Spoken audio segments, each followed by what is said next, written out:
नमस्कार दोस्तों। अपने पिछले वीडियो में मैंने सूर्य की प्रकाश पर छपी एक रिपोर्ट से संबंधी खबर पर चर्चा किया था और आगे प्रकृति के अन्य संसाधनों पर चर्चा करने की बात कही थी। लेकिन आज मैं उससे अलग एक सामाजिक मुद्दे पे अपनी बात रखना चाहता हूँ। इससे पहले मैं आपको लगभग 20 सेकंड का एक वीडियो क्लिप दिखाना चाहता हूँ और उसके बाद फिर अपनी बात को मैं आगे रखूँगा। तो पहले देखें इस वीडियो क्लिप को। जनता यहाँ बोल रही है कि जब से ही बना है तब से पानी मिला ही नहीं है। सही तो बोल रहे हैं कि नहीं मिला है, फिर भी आपको जिता दिया हाँ। अब जब भी जीता जनता बुर्बक है और आप उप मुखिया बन गए इस बार। हाँ, इस पर उप मुखिया बने हुए हैं। जनता बेवकूफ है, आपका तो यही कहना है। हाँ तो बेवकूफ है ना, है। मान लीजिए हमको वोट दे दिया, जिता ही दिया तो बेवकूफ है ना जनता है। ये नल जल तो दोस्तों, आपने वीडियो क्लिप देखा। इसमें लाल टी शर्ट में जो बैठा शख्स है वह अपने ग्राम पंचायत से लगातार दूसरी बार वार्ड सदस्य के रूप में निर्वाचित हुआ है और इस बार उनका प्रमोशन भी पंचायत में हुआ है। इस बार वो वार्ड सदस्य के साथ साथ अपने पंचायत के उप मुखिया भी हैं। इसमें वो बता रहे हैं कि चूँकि जनता ने उन्हें चुना है तो या तो इनके काम के बदौलत चुना है या फिर जनता बेवकूफ़ है। तो मैं बताना चाहता हूँ कि पहला जो कारण है इनके काम के बदौलत, तो इन्होंने अपने पिछले कार्यकाल में विकास के नाम पर इनका योगदान शून्य रहा है अपने वार्ड क्षेत्र में, ये मैं जानता हूँ। यानी इन्होंने विकास का कोई काम नहीं किया है अपने पिछले कार्यकाल में और फिर भी जनता ने इन्हें जिताया है। इसका मतलब इनके अनुसार जनता बेवकूफ़ है जिसने इन्हें दोबारा जिताया। हालांकि बिहार सरकार की एक अति महत्वाकांक्षी योजना हर घर नल का जल,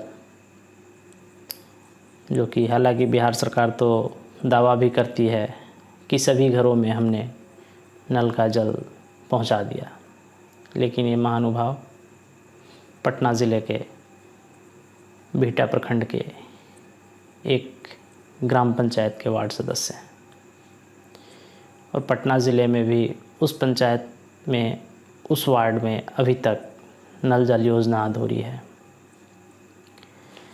तो ये तो एक योजना हो गई। इसके अलावे और कोई भी काम इनके वार्ड क्षेत्र में पिछले 5 वर्षों में नहीं हुआ, ये मैं दावे के साथ कहता हूँ। और ये उसका दोष खुद न लेकर के पूर्ववर्ती निवर्तमान मुखिया के ऊपर देना चाहते हैं कि उनके कारण इनका नल जल योजना अधूरा है। लेकिन इनको यह भी बताना चाहिए कि अपने पिछले कार्यकाल में इन्होंने कितने बार वार्ड सभा का आयोजन किया तथा वार्ड सभा से अपने वार्ड क्षेत्र में विकास के लिए किन किन योजनाओं का चयन किया और वार्ड सभा से चयनित योजना का यदि काम पूरा नहीं हुआ तो इसके लिए उन्होंने क्या प्रयास किया। पदाधिकारियों से बात की, अपने मुखिया से बात करने का प्रयास किया, या फिर ये झूठ बोलते हैं। तो क्या वास्तव में जनता बेवकूफ़ है? और ऐसा नहीं है, जनप्रतिनिधि का काम केवल ठेकेदारी या दलाली नहीं होता है, जैसा कि आज के समय में हो गया है। कोई भी जनप्रतिनिधि काम का मतलब वही समझता है कि सरकारी योजना में ठेकेदारी करना और प्रखंड या थाने की दलाली करना। इसके अलावे और किसी भी तरह की विकास संबंधी कामों में वो अपनी भूमिका को नहीं स्वीकारते हैं। हालांकि ऐसा नहीं होना चाहिए। समाज में और क्षेत्र में दूसरे अन्य मुद्दे हैं और भी समस्याएं हैं। ये होना तो यह चाहिए कि ग्राम पंचायत के फंड से तो जो विकास का काम होता है वो तो होता ही है। इसके अलावे सरकार के विभिन्न विभागों के द्वारा विकास संबंधी अनेक योजनाएं होती हैं। प्रयास होना चाहिए कि उन योजनाओं को अपने पंचायत क्षेत्र में, अपने वार्ड क्षेत्र में लागू करवाएं, लाएं। अपने क्षेत्र के विद्यालय की स्थिति, अपने क्षेत्र में स्वास्थ्य की स्थिति, अपने क्षेत्र में बिजली की स्थिति, अपने क्षेत्र में अन्य दूसरे जो मुद्दे हैं, सामाजिक मुद्दे हैं, राजनीतिक मुद्दे हैं, उनको कैसे हल किया जा सकता है, इसमें कैसे सकारात्मक भूमिका एक जनप्रतिनिधि निभा सकता है, इस रूप में कभी वो सोचने का प्रयास नहीं करते। और आज जब दोबारा वो जीत कर आए हैं और उनसे यह सवाल किया जा रहा है तो सीधे जनता को ही बेवकूफ़ बताने में भी कोई कसर नहीं छोड़ रहे हैं। हालांकि जनता बेवकूफ़ नहीं है, जनता बेचारी है।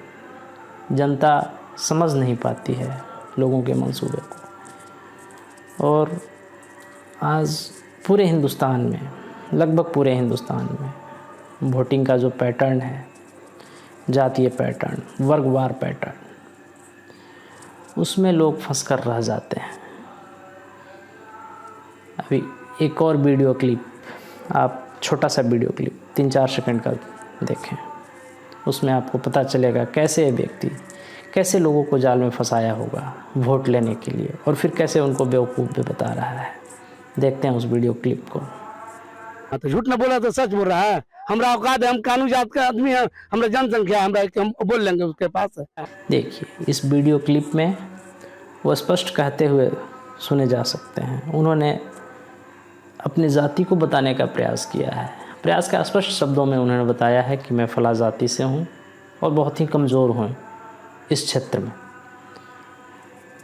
और ऐसा नहीं है। वोटिंग का जो बिहार, खासकर बिहार में जो पैटर्न है, वो अगड़ी और पिछड़ी के रूप में बटा होता है। यहाँ कोई जातिवार वोटिंग नहीं होती है। तो इस जिस कांदू जाति का जिक्र कर रहे हैं वो ओबीसी का एक पार्ट है। ओबीसी की श्रेणी में इसको रखा गया है। तो उस समय जनता, ये सच्चाई है कि जनता भी ठगी जाती है। तत्काल बहुत तनिक से लाभ में कुछ आर्थिक लाभ उनको दिया गया, बहुत छोटी सी आर्थिक लाभ उनको दिया गया होगा, ये मैं जानता हूँ। और वर्गवार संगठित करने का प्रयास, अगड़ी और पिछड़ी, तो जिस गांव से आते हैं वहाँ अगड़ी वर्सेस पिछड़ी, तो अगड़ी में एक जाति, उनके मुकाबले बाकी अन्य जातियां जो हैं उनके विरोध में, और इसी रूप में लोगों को भ्रमित कर ये महानुभाव वोट लेने में सफल हुए।